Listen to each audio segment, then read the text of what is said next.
tema kita hari ini belajar untuk memilih dengan benar. Hidup manusia itu selalu dan akan terus menerus sepanjang hidup itu dihadapkan kepada pilihan. Saudara perhatikan, yang namanya manusia selama hidup pasti akan diperhadapkan pada pilihan. Jangan lupa konsep ini. Dari pagi kita bangun sampai kembali untuk malam tidur, sepanjang hari itu ada ratusan pilihan yang kita harus pilih. Nah, ini bedanya, dengar ya, ini bedanya manusia dengan binatang. Jangan tersinggung dulu, dengar baik-baik. Saudara pernah sadar nggak? Binatang itu selama hidup tidak pernah ada pilihan. Nggak pernah memilih. Wih, bayangkan kalau sampai Tuhan menciptakan binatang seperti Tuhan menciptakan kita manusia ini. Dan binatang pun bisa memilih seperti kita.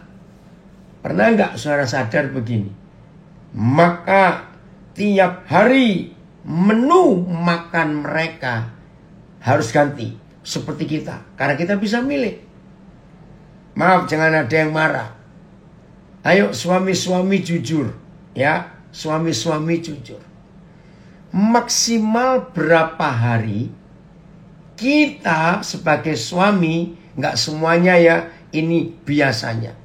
Ya sebagai suami, kita kira-kira tahan berapa hari makan menu yang sama masakan istri kita? Ada yang berani jawab? Seminggu. Wih, bisa perang besar itu di rumah. Nah, tolong ya para istri yang suka diributin suami soal menu makanan. Gini aja lah ya, saya sarankan pada istri yang selalu diributin suami soal menu makanan, milih. Ya udah, kalau gitu besok kamu belanja sendiri, kamu masak sendiri. Daripada aku siapin masakan, kamu ribut saja. Nah, ini tidak intermezzo saja. Saudara bayangkan, yang namanya manusia itu selalu dan akan terus menerus diperhadapkan kepada pilihan. Beda dengan bayi. Sampai umur tertentu, bayi-bayi itu tidak pernah punya pilihan. Menunya cuma satu. ASI, air susu ibu. Sampai umur tertentu, bulan tertentu, baru bayi-bayi itu bisa milih menu apa yang dia suka. Semalam saya pergi dengan beberapa keluarga anak saya. Nah, salah satu keluarga bawa 3 anak. Nah, anak yang paling kecil, waduh, makannya es krim.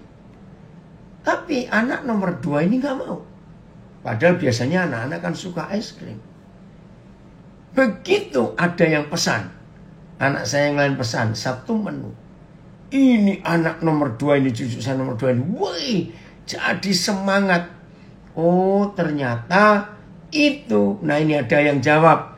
2 hari, Pak Satrio dari LP Pasuruan.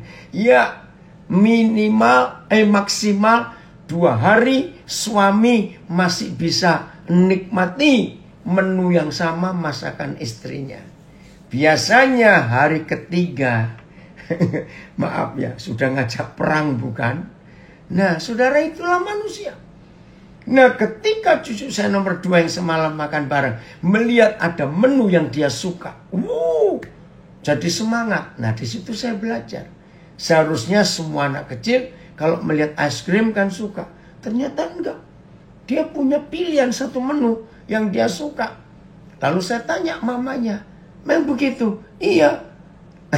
Ini di Facebook ada yang komen, ya beli di warteg saja katanya. Ya, awas kamu Niko ya, daripada ribut panjang urusannya soal makanan. Saudara, maka itu apa yang terjadi dengan kita hari ini? Saya ulangi, apa yang terjadi dengan kita hari ini? Baik keadaannya, walaupun tidak baik yang kita hadapi hari ini. Saya minta saudara perhatikan baik-baik. Apa yang terjadi dengan kita hari ini? Baik maupun tidak baik. Renungkan. Itu pasti karena sebuah pilihan yang kita ambil berapa waktu yang lalu. Tadi pagi saya masih ribut dengan seseorang di Pontianak. Ribut keras saya. Kenapa? Karena dia terjerat hutang online. Nah, maka ini pilihan yang salah.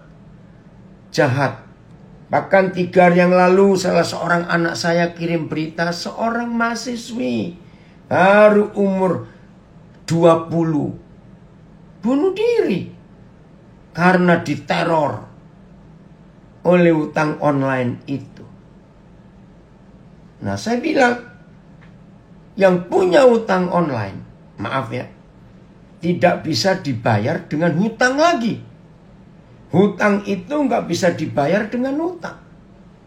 Nah, saya ajari dia. Terus gimana? Iya, serahkan diri aja ke polisi. Maunya diapain? Karena hutang online itu setan betul, saudara. Maka itu hati-hati. Sebelum kita memutuskan sesuatu, kita akan selalu diperhadapkan pada pilihan. Maaf, pernah nggak ada di antara kita yang pernah sakit perut? Maaf ini ya, yang pernah sakit perut. Ya, biasanya, apalagi sampai, buang-buang air begitu. Biasanya orang yang sakit perut itu pasti karena salah makan. Nah, seharusnya sebelum saudara makan, itu kan harus milih.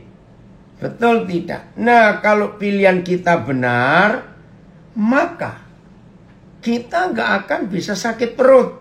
Maaf ya, jangan saudara tersinggung saya bilang begitu. Nah, pilihan semuanya pada pilihan. Karena kalau kita milih benar, pasti hasilnya benar. Amin. Nah, kalau kita milihnya salah, pasti hasilnya salah. Termasuk, kalau saya harus ngomong ini jangan ada yang tertuduh ya, tidak. Tidak sedikit rumah tangga berantakan. Tidak sedikit. Ya, renungkan ini. Mengapa ada rumah tangga berantakan? Karena salah milih. Nah, biasanya kalau pilihan itu karena hawa nafsu, maafkan saya, memilih pasangan kalau karena hawa nafsu, itu celaka sekali. Nah, saudara, semuanya itu karena pilihan kita mau apa dalam hidup ini. Jadi kalau pilihan kita salah, ya pasti dampaknya juga akan salah. Kalau pilihan kita benar, pasti benar. Jadi kalau waktu mau menikah itu salah pilih, maka penderitaan yang akan dialami. Ini ada seorang hamba Tuhan ini dari Pontianak tanya, lalu bagaimana caranya pilih pasangan yang sesuai dengan kehendak Papa di surga? Nah, saya akan jawab supaya gak salah pilih. Saudara, memilih pasangan kita tidak boleh memakai mata. Perhatikan, memilih pasangan tidak boleh memakai mata. Loh, lalu pakai apa? Jawabannya, pakai hati. Ya, supaya rumah tangganya aman, bahagia. Tidak jadi neraka. Sejak tahun 70-an yang lalu, Roh Kudus sudah mengajar saya kepada anak-anak muda. Maka itu anak-anak muda yang saya pernah bimbing sejak tahun 70-an, mereka nggak akan lupa hikmat Tuhan yang Tuhan berikan kepada saya. Begini, maka itu yang belum menikah dengar baik-baik. Yang sudah menikah dan maaf, rasanya salah, ya risiko ditanggung yang milih. Dan tidak ada perceraian. Ingat itu. Begini istilah yang Tuhan berikan kepada saya waktu itu. Kalau orang salah menikah, berarti dia menikah dengan orang yang salah. Maka dia akan ngemut silet. Ini bahasa Jawa. Ngemut silet kalau orang itu menikah dengan orang yang salah. Aduh, itu ngeri sekali. Nah, jadi kita harus tahu.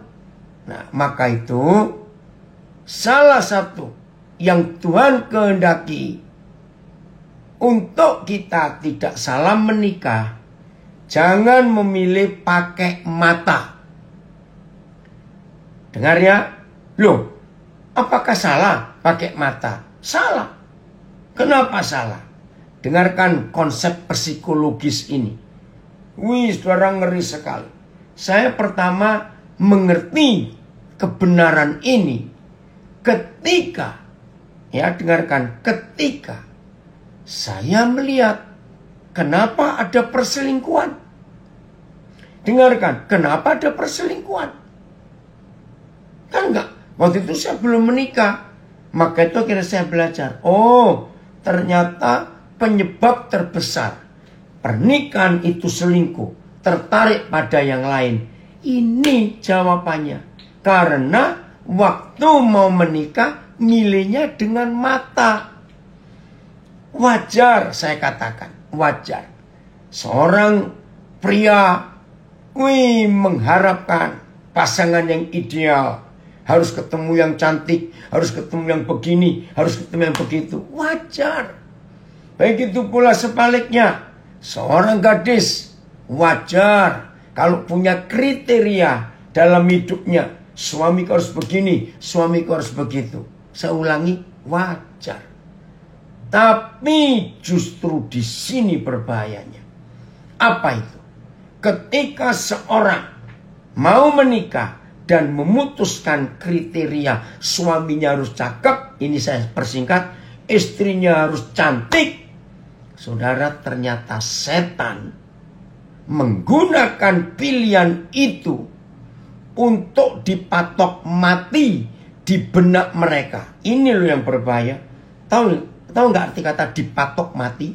Berarti di benak orang itu sepanjang usia pernikahan mereka, suaminya harus tetap terus cakep, istrinya harus terus cantik. Itu setan betul. Saya tanya, segagah-gagahnya seorang cowok keren, cakep, secantik-cantiknya seorang gadis, jawab pertanyaan saya. Kalau usia bertambah, apakah si cakep tetap cakep? Apakah si cantik tetap cantik? Jawabannya ya tidak. Maaf, jangan tersinggung. Saya ini sejak kecil nggak tahu ya, di benak saya kok ada pengertian ini. Kalau ada nenek-nenek cantik sekali, saya itu malah takut loh saudara. Maaf, jangan tersinggung. Kira-kira betul nggak? Ayo, kalau saudara ngelihat nenek terus cantik sekali, maaf, itu konsep saya sejak dulu. Jangan-jangan dia itu kuntilanak. Maaf. Saudara, yang namanya usia bertambah, fisik akan merosot, penampilan akan berubah. Ayo jawab, betul tidak? Nah, kalau sudah seperti itu, setan bekerja di keluarga itu. Tiap kali dia noleh ke samping. Kok nggak seperti dulu yang aku lihat awal-awal itu? Begitu dia noleh ke samping lain, loh, ada yang cakep, ada yang cantik. Terus setelah berhari-hari noleh ke samping melihat pasangannya kok makin merosot, lihat keluar rumah, wih, ada yang cakep, ada yang cantik. Disitulah setan bekerja. Perselingkuhan terjadi karena orang itu tidak puas dengan apa yang dia lihat fakta. Nah, itu jahatnya manusia. Kita ini paling pintar. Catat dan perhatikan. Kita ini paling pintar kalau melihat orang lain. Apalagi salahnya orang lain. Tapi yang namanya manusia, kita ini sulit melihat yang salah dalam hidup kita. Betul tidak? Sulit melihat ke diri sendiri.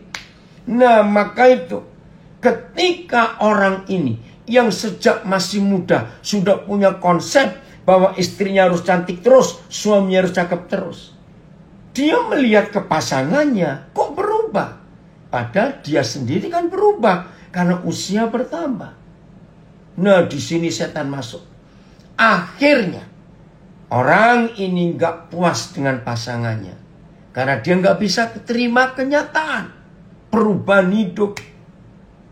Maaf ya, suami-suami, perhatikan ini. Hormon pria dengan hormon wanita itu beda. Saya ulangi, hormon pria dan hormon wanita itu beda. Hormon wanita itu jauh lebih cepat, melar, atau kata melar. Maka itu rata-rata, tidak semua. Gadis yang waktu awal menikah, aduh langsing. Begitu mulai punya anak satu, mulai itu. Wajar. Karena hormonnya. Nah, punya anak dua, tambah melar lagi. Maaf ya, jangan tersinggung. Maka itu seperti kemarin saya berkati pernikahan. Salah satu janji pengantin pria, saya ajari ngomong begini. Maaf. Aku terima kamu, istriku, baik gemuk maupun kurus. Itu harus diucapkan loh. Karena tidak sedikit suami-suami nggak mau istrinya gemuk. Nah, tolong ya, kalau ada yang gabung dengan pelajaran hari ini, ada istri-istri disiksa suami, suruh aerobik, jogging, senam, fitness, supaya kelihatan langsing. Hai para istri, laporkan ke saya suamimu. Nanti saya doakan supaya suamimu yang hamil dan punya anak tahu rasa dia nanti. Karena perempuan yang sudah pernah melahirkan itu nggak bisa kita paksa untuk kembali langsing. Nenek saya dari pihak ayah itu penjual jamu Jawa, ya, racikannya hebat, terkenal betul di satu desa di mana nenek saya tinggal. Nah, dulu saya nggak mengerti, ada salah satu jamu namanya galian singset. Ada yang pernah dengar nggak kata itu, ini bahasa Jawa? Singset itu artinya Apa ya singset? Apa itu ya? Jadi kembali kecil gitu loh, singset. Nah, dulu saya nggak ngerti, apa ini galian singset? Oh, ternyata itu jamu khusus untuk perempuan setelah melahirkan. Supaya singset. Aduh, ini bahasa Indonesia singset apa? Ada yang bisa nolong saya enggak ya? Supaya tetap apa ya? Ya singset ya. Gimana ya bacanya? Ketat. Oke lah, seperti kata ketat pun kencang. Ya, ya supaya tetap kencang, tetap ketat, rapat. Oke. Nah, itu salah satu jam langsing. Oke, terima kasih. Lapas narkoba kelas 2A ini ngomong supaya tetap langsing. Nah, maka itu suami-suami jahat kita kalau memaksa istri kita tetap langsing, jahat. Karena itu kodrat yang Tuhan sudah sediakan. Nah, jadi sekarang jelas, memilih jodoh tidak boleh dengan mata. Jadi begini anak-anak muda ya, ini yang sudah menikah tidak boleh ikut belajar topik ini. Maaf ya, yang soal ini. Ini yang untuk yang belum menikah. Yang sudah menikah, jangan bilang hari ini, aduh, aku dulu kok salah pilih. Maksudmu mau kawin lagi. Awas kamu. Jadi yang sudah terlanjur istilahnya salah menikah, lanjut. Ini saya mengajar untuk anak-anak muda yang belum menikah. Jadi begini, kalian anak-anak muda, kalau kalian cowok, lihat seorang gadis, cantik, seksi, pokoknya luar biasa. Dan hatimu kesetrum, dengar baik-baik. Itu bukan jodoh, tapi itu hawa nafsu. Hati-hati. Begitu pula sebaliknya. Kalau seorang gadis melihat cowok yang gagah, yang begini, dan hatimu kesetrum, itu bukan jodoh. Itu hawa nafsu seksmu yang berkelebihan. Terus bagaimana dong kalau jodoh? Dengar baik-baik ya. Satu hari kalian melihat seseorang dan kalian batin. Kok ada ya orang sejelek itu?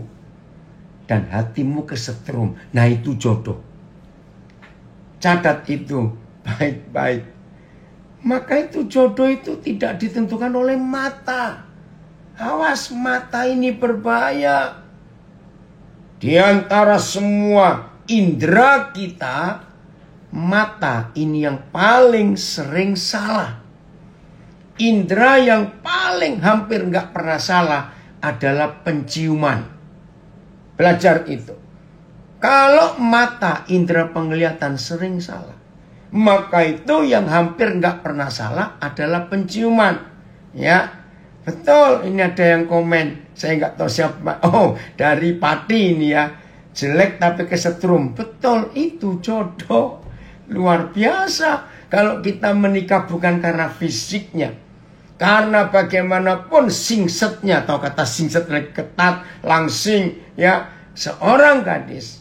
Kalau sudah menikah ceritanya lain. Seorang cowok. Bodybuildingnya luar biasa. Saudara, kalau sudah tambah umurnya, percayalah, itu jadi bukan lentur ya, jadi lembek semuanya, sudah gak segagah dulu lagi. Maka itu kita harus tahu, awas kamu ya, lambas sinaga ini minta digoreng ini anak. Oke. Jadi pilihan kita yang hari ini akan menentukan ke depan kita jadi apa dan jadi siapa. Nah, Jun, terima kasih Jun, anak saya dari Timika ini. Ngerti? Pilihan. Saudara mau belanja, ya, kan milih. Mau belanja yang apa, yang harga berapa, kan banyak pilihan. Nah, situ jangan sampai salah pilih. Karena itu menentukan kedepannya akan jadi apa hidup ini. Mau pindah kontrakan, mau pindah rumah, itu kan milih juga.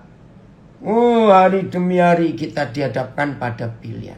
Nah, mengapa ada kejadian pasal 3? ketika Tuhan harus menciptakan satu jenis pohon yang sampai hari ini masih banyak orang menyalahkan Tuhan. Kenapa kalau Tuhan tahu, ya, sudah jelas Adam dan Hawa akan jatuh dalam dosa karena pilihan itu, ya kenapa Tuhan harus ciptakan pohon itu? Aduh saudara, jangan sampai salah. Oke, ini ada komen. Satu lagi, kalau perempuan atau laki-laki cari pasangan yang kaya, berarti hanya incar harta, pengen hidup enak. Ujung-ujungnya neraka. Betul nak, ujung-ujungnya neraka. Karena konsepnya harta. Saudara, jadi ketika Tuhan harus ciptakan buah pengetahuan baik dan jahat di tengah-tengah Taman Eden itu, dan sudah dipesan, jangan kamu makan buah ini. Yang lain di seluruh taman ini boleh kau makan, tapi yang ini jangan. Nah saudara, itu bukan jebakan. Perhatikan, itu bukan jerat. Itu bukan ujian. Tidak. Bukan cobaan. Tapi ujian. Itu sebabnya saudara, hari demi hari, bahkan begitu kita melek mata, langsung yang muncul adalah pilihan. Coba renungkan tadi pagi waktu kita bangun. Begitu melek, tersadar, sudah pagi harus bangun. Kan ada pilihan. Masih di tempat tidur dulu, maaf. Atau ke kamar kecil dulu. Atau minum dulu. Atau ambil HP dulu. Belum bangun, masih di tempat tidur, kita sudah dihadapkan pilihan demi pilihan. Setelah kita milih salah satu, untuk apa harus kita buat setelah kita bangun? Sadar nggak? Muncul pilihan yang berikut. Mandi dulu, atau makan dulu, atau gosok gigi dulu, atau apa dulu? Udah, kita milih. Apakah selesai? Tidak. Muncul yang lain lagi. Puji Tuhan, Magelang hadir. Ya. Setelah itu, ada pilihan lagi. Dan sepanjang hari, sampai kita mau tidur malam, itu pilihan lagi. Apa biasanya? Langsung tidur? Atau buka Facebook dulu, buka WhatsApp dulu, buka sosial media dulu, atau nonton TV, atau baca buku. Pilihan lagi. Berapa banyak orang jadi sakit karena sudah hampir jam 12 malam, kok tahu-tahu ingin mau ngecek Facebook, mau ngecek WhatsApp. Saudara sadar nggak? Dan ini terjadi berkali-kali.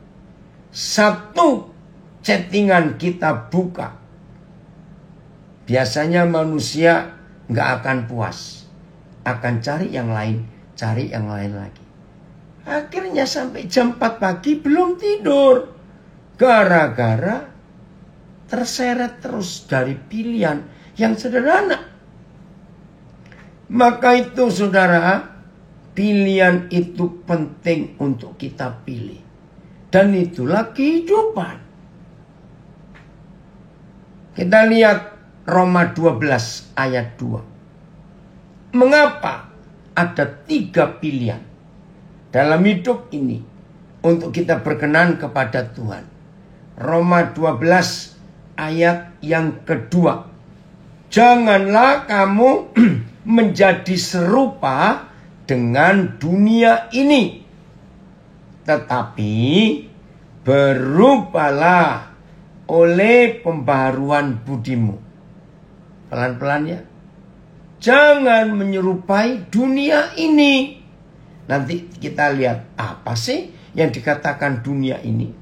Tetapi berubahlah. Ada metamorfose. Dengan apa metamorfosenya? Pembaharuan budi. Nah, budi itu di dalam jiwa kita. Ada pikiran, ada perasaan, ada ide. Itu pembaruan cara kita berpikir, mindset kita. Sehingga kamu dapat membedakan. Nah, lihat. Kamu dapat membedakan manakah kehendak Tuhan.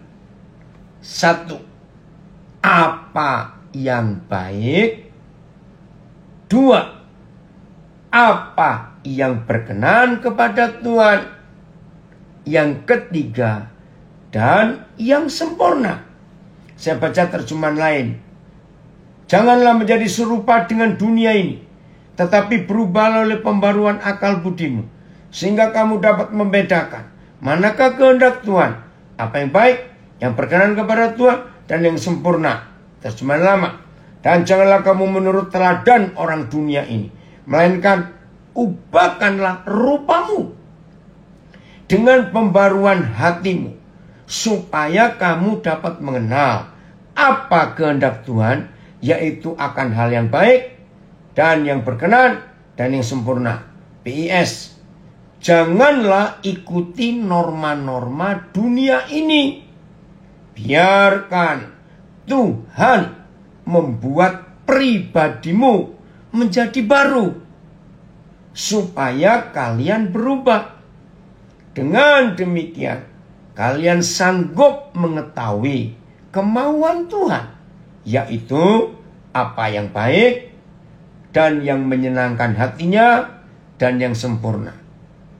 MLT. Dan janganlah menjadi serupa dengan zaman ini, tetapi biarlah kamu diubah oleh pembaruan pikiranmu, agar kamu membuktikan apa itu kehendak Tuhan, yang baik, yang berkenan, dan yang sempurna. Semuanya sama. Jadi kita ini disuruh memilih salah satu dari tiga hal.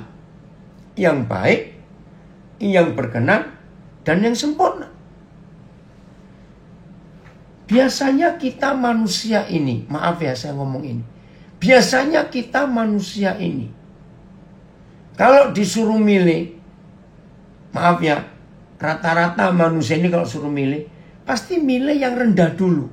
Karena nggak yakin apakah orang itu mampu mencapai yang paling tinggi. Nah, seperti hal ini.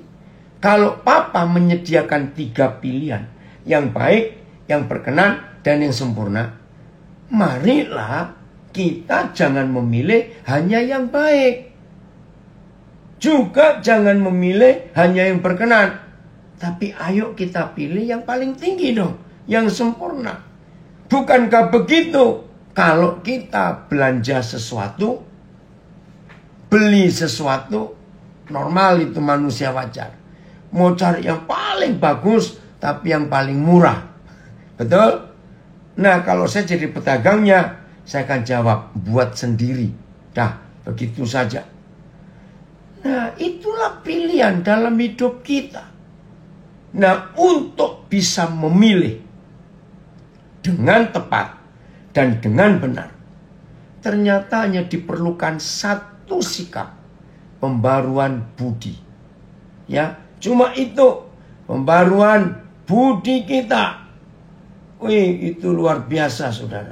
Kalau Tuhan yang memberikan pilihan, mari kita harus pilih yang benar. Oh, ada pengakuan dosa ini. Semalam gak bisa tidur. Ayo, gara-gara apa itu? Ya. Oke ya. Nah, jadi dalam hidup kita, saudara, kalau kita bisa dipengaruhi pikiran kita oleh pikiran Tuhan, maka hidup ini pasti luar biasa. Dan pilihan-pilihan kita tidak akan salah. Apa dunia ini? Tadi ya, di dalam Roma 12 ayat 2, jangan kamu serupa cara berpikirmu dengan konsep dunia ini. Buka 1 Yohanes 2 ayat 15. Apa itu yang ada di dalam dunia ini? 1 Yohanes 2 ayat 15. Nah, maafkan saya kepada rekan-rekan, saudara-saudara saya, keluarga saya yang saya kasih, yang ada di LP manapun juga hari ini. Izinkan saya mengatakan kalimat ini. Kenapa kita ada di tempat itu sekarang yang kita pun gak suka? Pasti ada satu yang kita pernah pilih sebelum kita masuk ke tempat ini. Betul tidak? Nah, maka itu semuanya karena pilihan, saudara. Kita harus hati-hati. Nah, puji Tuhan, Papa kita luar biasa. Kalau kita bertobat, dan Papa tahu hati kita bertobat sungguh-sungguh, walaupun pilihan kita salah, dan kita dapat akibatnya, pertobatan memulihkan semuanya itu. Percayalah Tuhan akan tolong saudara semua yang ada di dalam LP. Keadilan tetap hak Tuhan.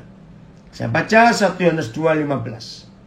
Janganlah kamu mengasihi dunia dan apa yang ada di dalamnya. Jangan. Karena kalau kita mengasihi dunia dan apa yang ada dalam dunia itu, ini hasilnya. Ngeri. Jikalau orang mengasihi dunia, maka kasih akan Bapa tidak ada di dalam orang itu. AYT. Janganlah mencintai dunia ini atau hal-hal yang ada di dalam dunia. Jika seseorang mencintai dunia, kasih Bapa tidak akan ada di dalam orang itu. PIS. Janganlah mencintai dunia ini atau apa saja yang ada di dalam dunia ini. Kalau kalian mencintai dunia ini, kalian tidak mencintai Bapa. Tegas sekali. Ayat 16. Apa itu isi dunia ini? Ayat 16-nya. Masih 1 Yohanes 2. Sebab semua yang ada di dalam dunia ini. Perhatikan. Sebab semua yang ada di dalam dunia ini. Cuma 3 isinya dunia ini. 1. Keinginan daging. Keinginan hawa nafsu. 2. Keinginan mata. 3. Serta keangkuhan hidup. Bukanlah berasal dari Bapa, melainkan dari dunia. AYT. Sebab semua yang ada di dalam dunia, yaitu keinginan daging, itu semua bicara hawa nafsu. Keinginan mata, semua dilihat, diinginkan.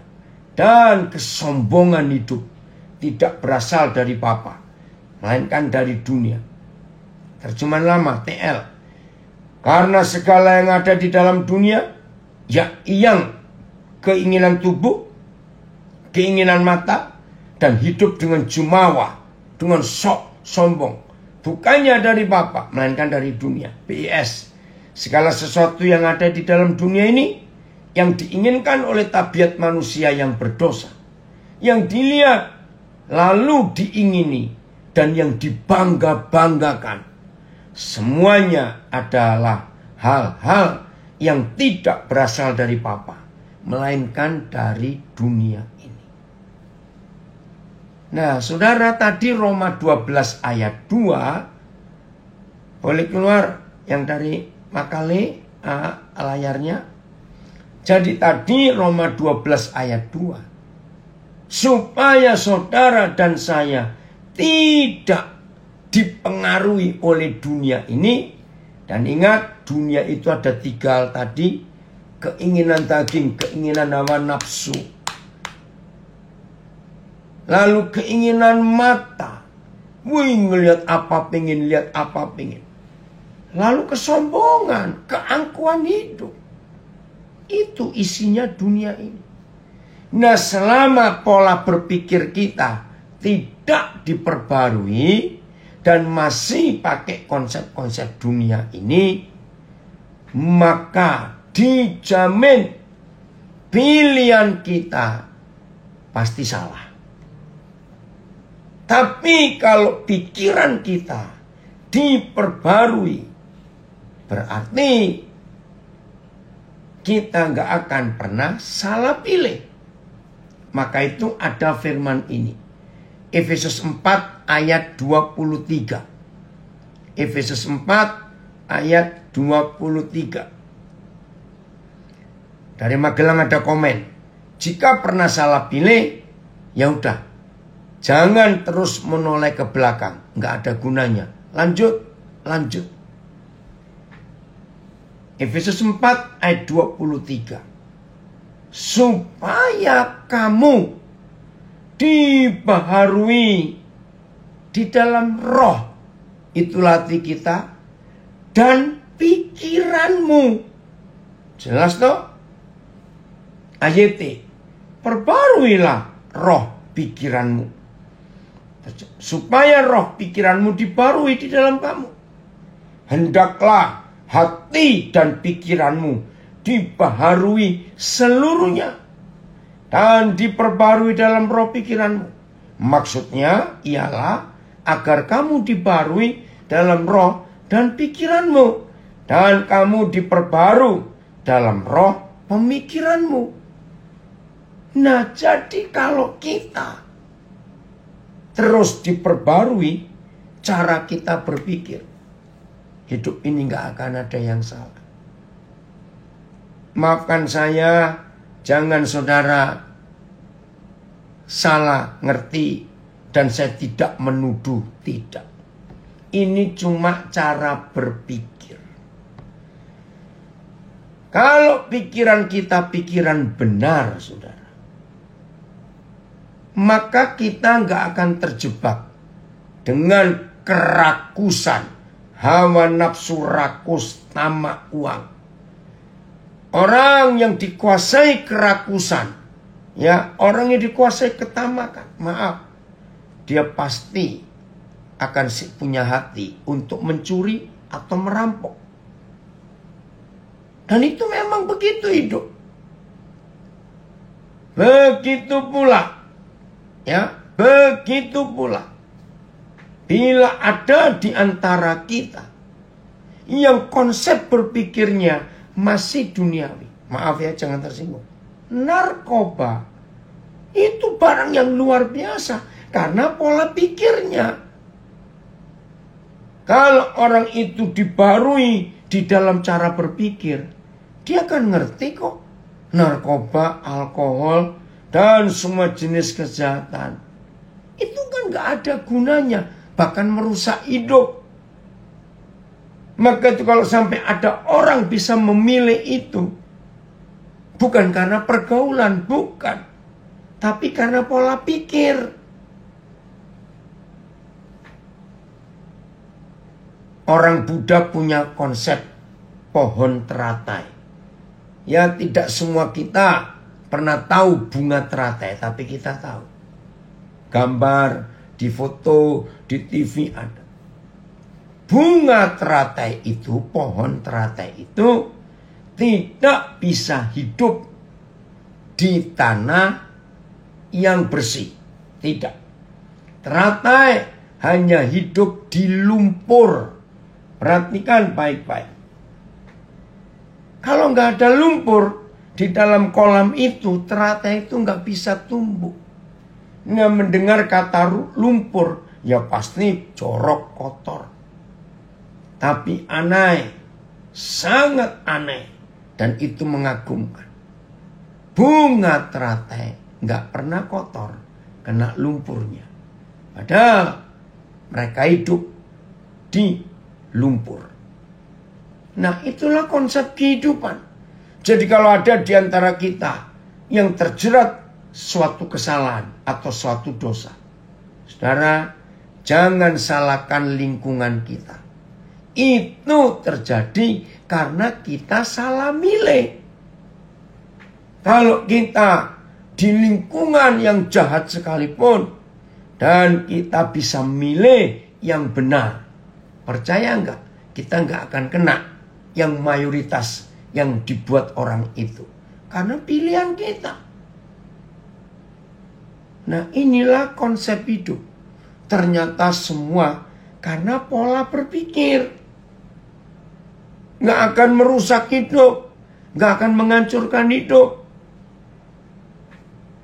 Sudah berapa bulan terakhir ini di TV ada iklan, jangan korupsi. Nah, waktu saya ngikuti iklan itu, sederhana.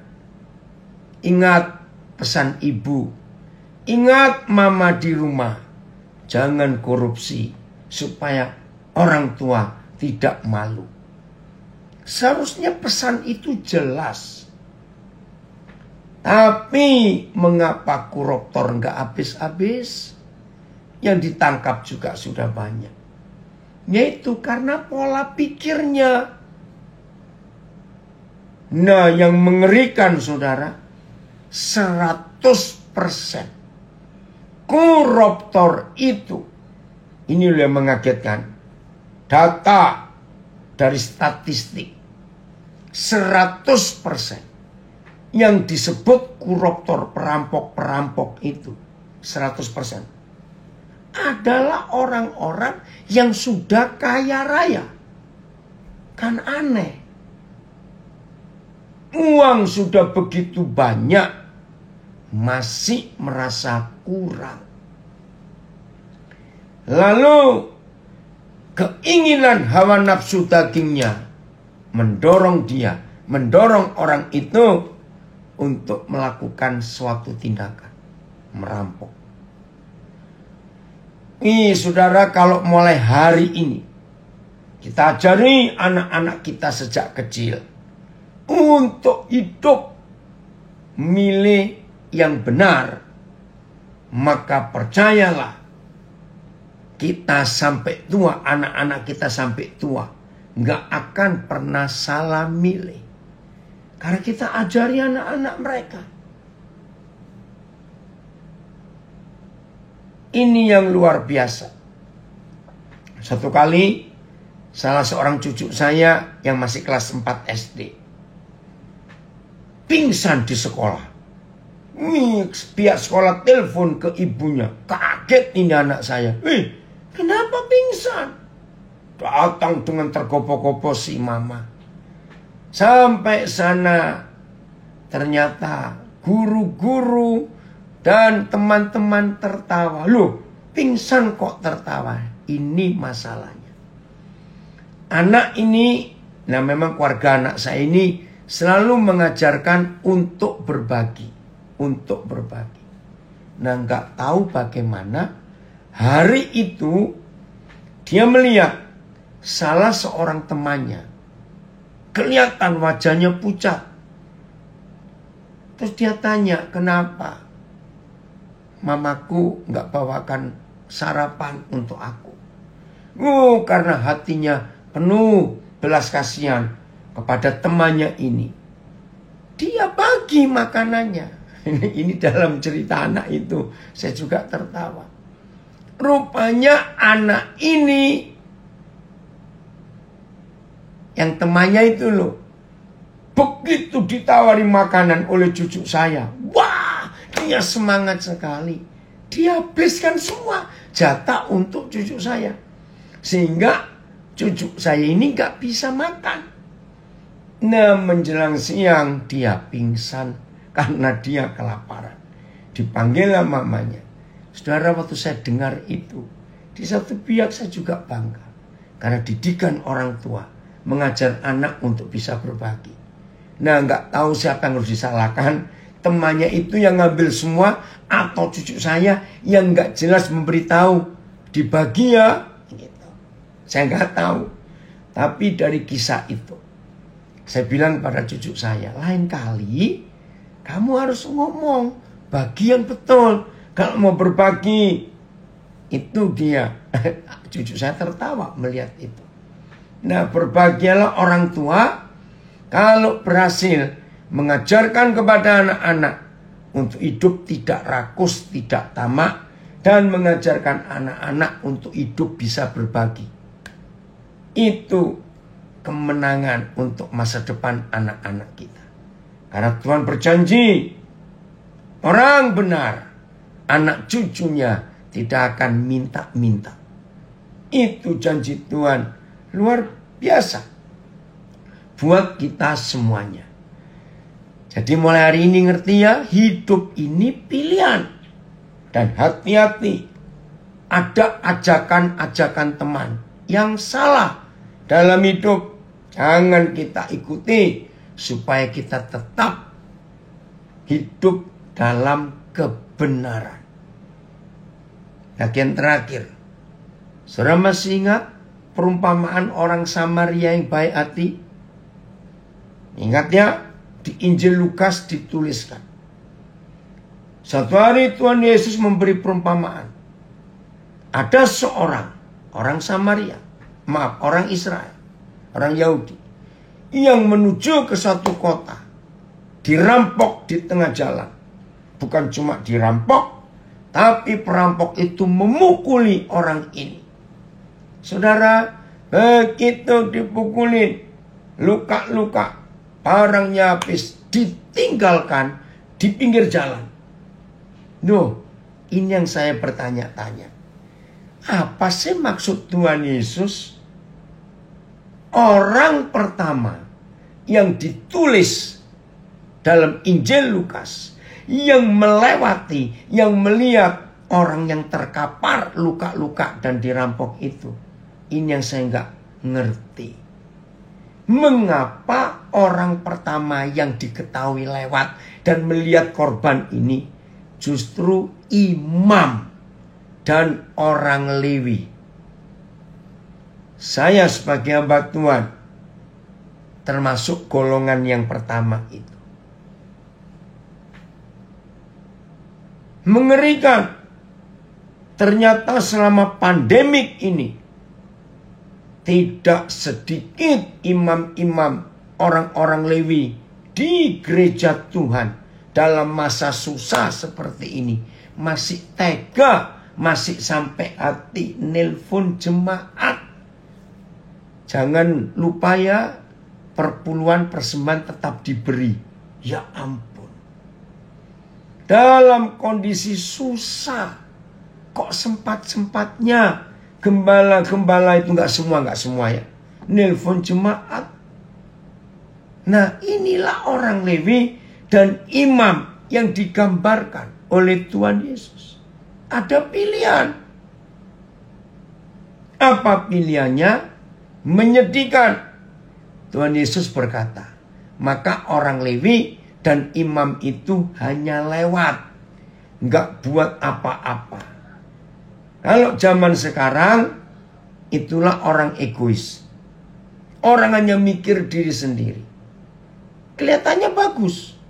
Maaf ya, urusanmu, urusanmu, urusanku, urusanku. Maaf, saya nggak mau nyampuri. Betul, yang dari Bontang, miris memang. Lihat hamba Tuhan sekarang. Itulah imam dan orang Lewi. Muncul orang yang berikut. Itulah orang Samaria. Begitu dia melihat orang ini terluka, saudara, langsung dia kasih minyak untuk menyembuh, untuk menolong luka-lukanya. Terus dinaikkan ke keledainya. Dulu kan nggak ada mobil. Dibawa ke rumah penginapan. Dan dia pesan kepada pemilik penginapan, layani dia ya, rawat dia ya, beri semua yang dia butuhkan. Terus dia tinggalkan uang. Dia berkata, kalau ini kurang, aku pasti akan lewat sini lagi. Nanti aku tambah. Ini pilihan. Kita mau milih egois atau kita mau menolong jadi berkat. Ini pilihan. Maka itu rekan-rekan yang di LP memang hidup di dalam cukup sulit. Aduh, udahlah. Tapi percayalah, kalau saudara sambil menunggu hari pembebasan saudara, dan saudara selalu bisa milih yang benar, milih yang tepat, maka saudara keluar bebas. Saudara jadi orang yang luar biasa. Jangan salah pilih. Jadi hari ini, besok, lusa, minggu depan, kita akan jadi apa? Tergantung pilihan kita saat ini. Untuk mengerjakan apa saja, kita harus berhati-hati dalam memilih. Minta pertolongan Roh Kudus untuk kita bisa memilih dengan benar dalam hidup ini. Apa saja. Nah, maafkan saya. Orang yang paling aman dalam hidup pasti berkata, kalau gitu hidup jangan punya banyak pilihan. Betul. Tapi orang yang seperti ini pasti orang yang cari aman buat dirinya sendiri. Maaf loh saya berkata. Orang yang seperti ini dia nggak mau terlalu terlibat dengan banyak urusan orang lain. Hanya untuk diri sendiri. Aman, aku nggak mau ganggu kamu, kamu jangan ganggu aku. Saudara, di sini kita melihat. Nah, saudara, orang yang mau cari aman, ya, kamu jangan ganggu aku ya, karena aku juga nggak ganggu kamu. Betul nggak? Memang aman orang seperti ini. Risikonya kecil. Tapi inilah orang jahat yang ada di dunia. Yaitu orang egois dan orang pelit. Maaf saya berkata. Inilah orang egois dan orang pelit. Dia cari rasa aman. Rasa aman. Betul. Ada komen bagus dari Magelang. Mendidik anak untuk berbagi praktek kasih harus sejak kecil. Agar besok dewasa tidak jadi orang pelit dan kikir. Hamba uang. Betul sekali. Jadi jujur ya, siapa di antara kita yang sedang bergabung lewat Zoom, lewat audio, lewat Facebook, Instagram. Saudara adalah orang yang selalu cari aman. Aku gak mau diganggu ya. Dan aku juga gak ganggu kamu. Inilah orang pelit, orang egois. Betul. Orang seperti ini risiko kecil dalam hidupnya.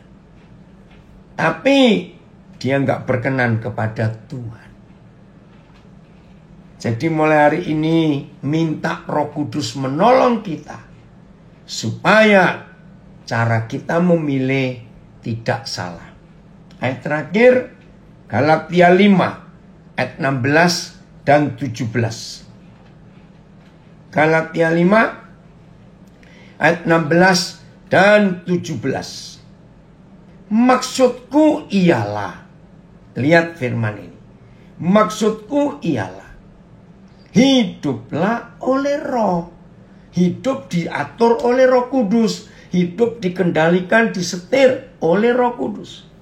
Maka kamu tidak akan menuruti keinginan hawa nafsu. Kalau saudara dan saya hidup dikuasai, diatur, disetir, dikendalikan oleh Roh Kudus, maka kita nggak akan bisa menuruti hawa nafsu kita. Ayat 17. Sebab keinginan hawa nafsu berlawanan dengan keinginan Roh. Dan keinginan Roh berlawanan dengan keinginan hawa nafsu. Karena keduanya bertentangan, sehingga kamu setiap kali bertentangan muncul perang itu, kita tidak boleh melakukan yang kita inginkan, yaitu keinginan daging atau keinginan hawa nafsu kita. Selalu dan selalu dan terus memilih melakukan kehendak Bapa kita di surga. Kalau itu konsep hidup kita, saudara, maka kita akan jadi orang-orang yang hebat. Tidak akan kita salah dalam memilih. Percayalah, mulai hari ini dan seterusnya, kalau saudara dan saya diubah pola pikir, diubah konsep hati perasaan, dikuasai oleh Roh Kudus, oleh firman, hidup ini jadi indah, hidup ini jadi menyenangkan, hidup ini jadi ringan, tidak berat, hidup ini pasti bahagia. Suami istri, pilihlah yang benar. Anak-anak, pilihlah yang benar. Saudara di dalam lapas manapun, rutan manapun yang ikut bergabung hari ini, minta kuasa firman mempengaruhi cara kita berpikir, sehingga kita tidak pernah salah lagi.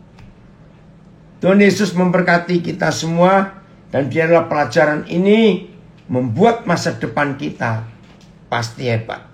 Karena kita tidak salah pilih. Shalom semuanya. Sampai ketemu lagi.